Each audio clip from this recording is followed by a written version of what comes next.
Well, we have essentially gotten to a place that common sense need not apply. If you have a common sense idea in this environment, you're going to be shouted down. Somebody else is basically going to make you or try to make you feel like a doofus for your idea. They'll minimize it, they'll minimize you, they'll marginalize you, they'll marginalize your idea. But that brings us to this point. And this is actually a point that's in the core tenets. And this is why I find myself here today.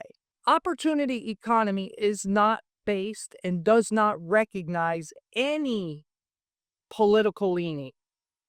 It's not that it sees left and it sees right or sees conservative or sees progressive and then makes a determination. The opportunity economy doesn't recognize any affiliation whatsoever politically.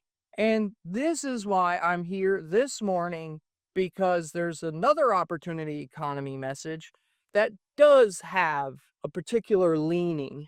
And that's okay. That's not a problem. I don't take any issue with anybody developing their message. But I also need to develop my message. I believe that this is a message that is well past its time. And when I was introduced to the opportunity zone, and then I started thinking about the world in big and complicated ways, I basically wanted to have somebody, anybody. There's a million ultra talented, super smart people out there that could have come up with this message, or at least I thought.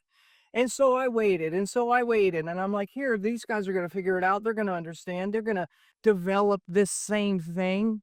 But nobody did. Nobody did.